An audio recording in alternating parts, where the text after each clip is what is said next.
Hi friends, ಕತೆಗಳ ಮೂಲಕ English ಕಲಿಯಿರಿ. ಕತೆಗಳನ್ನು ಕೇಳ್ತಾ ಕೇಳ್ತಾ ನಿಮ್ಮ ಇಂಗ್ಲಿಷನ್ನು ಇಂಪ್ರೂವ್ ಮಾಡಿ. ಇವತ್ತಿನ ಕತೆಯ ಹೆಸರು ಟೂ ಗೋಟ್ಸ್. ಎರಡು ಮೇಕೆಗಳು. There were two goats. ಎರಡು ಮೇಕೆಗಳಿದ್ದವು. ಓವರ್ ಎ ರಿವರ್, ನದಿಯ ಮೇಲಿಂದ, there was a very narrow bridge. ಒಂದು ಕಿರಿದಾದ ಸೇತುವೆ ಇತ್ತು. ಒನ್ ಡೇ, ಒಂದು ದಿನ, a goat was crossing this bridge. ಒಂದು ಮೇಕೆ ಸೇತುವೆಯನ್ನು ದಾಟುತ್ತಿತ್ತು. Just at the middle of the bridge. ಆ ಸೇತುವೆಯ ಮಧ್ಯಭಾಗಕ್ಕೆ ತಲುಪಿದಾಗ ಹಿ ಮೆಟ್ ಅನದರ್ ಗಾಟ್. ಇನ್ನೊಂದು ಮೇಕೆಯನ್ನು ಭೇಟಿಯಾಯಿತು. There was no room for them to pass. ಇಲ್ಲಿ ರೂಮ್ ಅಂದ್ರೆ ಕೋಣೆ ಅಲ್ಲ, ಸ್ಥಳ ಇರಲಿಲ್ಲ. ಅಲ್ಲಿ ಅವರಿಗೆ ಹಾದು ಹೋಗಲು ಸ್ಥಳ ಇರಲಿಲ್ಲ. ಗೋ ಬ್ಯಾಕ್, ಹಿಂದೆ ಹೋಗು. Said one goat to another. ಒಂದು ಮೇಕೆ ಇನ್ನೊಂದು ಮೇಕೆಗೆ ಹೇಳಿತು, there is no room for both of us. ನಮ್ಮಿಬ್ಬರಿಗೂ ಜಾಗವಿಲ್ಲ. Why should I go back? ನಾನ್ಯಾಕೆ ತಿರುಗಿ ಹೋಗ್ಬೇಕು? ನಾನ್ಯಾಕೆ ಹಿಂದೆ ಹೋಗ್ಬೇಕು? Said another goat. ಇನ್ನೊಂದು ಮೇಕೆ ಹೇಳಿತು, better you must go back. ನೀನು ಹಿಂತಿರುಗುವುದು ಉತ್ತಮ. You must go back, said the first goat. ಮೊದಲನೆಯ ಮೇಕೆ ಹೇಳಿತು, ನೀನು ತಿರುಗಿ ಹೋಗ್ಬೇಕು. ಬಿಕಾಸ್, ಏಕೆಂದ್ರೆ, I am stronger than you. ನಾನು ನಿನ್ಗಿಂತ ಬಲಶಾಲಿ. Than you, ನಿನ್ಗಿಂತ.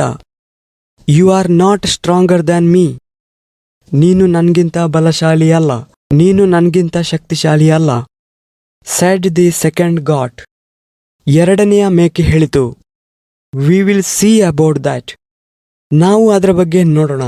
ಯಾರು ಬಲಶಾಲಿ ಅಂತ ನೋಡೋಣ. Said the first goat. ಮೊದಲನೆಯ ಮೇಕೆ ಹೇಳಿತು, and he put down his horns to fight. ಮತ್ತು ಹೋರಾಟ ಮಾಡಲು ತನ್ನ ಕೊಂಬುಗಳನ್ನು ಕೆಳಗೆ ಮಾಡಿತು.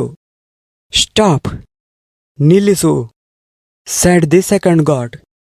ಎರಡನೆಯ ಮೇಕೆ ಹೇಳಿತು, ಇಫ್ ವಿ ಫೈಟ್, ನಾವು ಹೋರಾಟ ಮಾಡಿದ್ರೆ, ನಾವು ಜಗಳ ಮಾಡಿದ್ರೆ, we shall both fall into the river. ನಾವಿಬ್ರು ನದಿಗೆ ಬೀಳುತ್ತೇವೆ. ಆ್ಯಂಡ್ ಬಿ ಡ್ರೌಂಡ್, ಮತ್ತು ಮುಳುಗಿ ಹೋಗ್ತೇವೆ. Instead I have a plan. ಬದಲಾಗಿ ನನ್ನ ಬಳಿ ಒಂದು ಯೋಜನೆ ಇದೆ. ನನ್ನ ಬಳಿ ಒಂದು ಪ್ಲಾನ್ ಇದೆ. I shall lie down. ನಾನು ಮಲಗ್ತೇನೆ.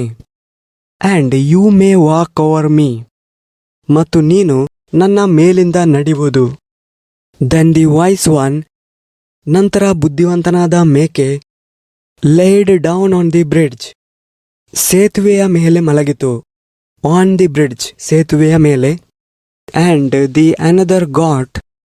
ಮತ್ತು ಇನ್ನೊಂದು ಮೇಕೆ ವಾಕ್ಡ್ ಹೈಲಿ ಓವರ್ ಹಿಮ್. ಆ ಮೇಕೆಯ ಮೇಲಿನಿಂದ ನಡೆದುಕೊಂಡು ಹೋಯಿತು. So they crossed the bridge comfortably. ಆದ್ದರಿಂದ ಆ ಮೇಕೆಗಳು ಆರಾಮವಾಗಿ ಸೇತುವೆಯನ್ನು ದಾಟಿತು. And went on their ways.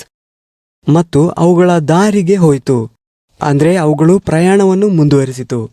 Thank you friends. ಈ ವಿಡಿಯೋ ಇಷ್ಟವಾಗಿದ್ರೆ ಲೈಕ್ ಮಾಡಿ, ಹಾಗೆಯೇ ನಿಮ್ಮ ಅಭಿಪ್ರಾಯಗಳನ್ನು ಕಮೆಂಟ್ ಮಾಡಿ.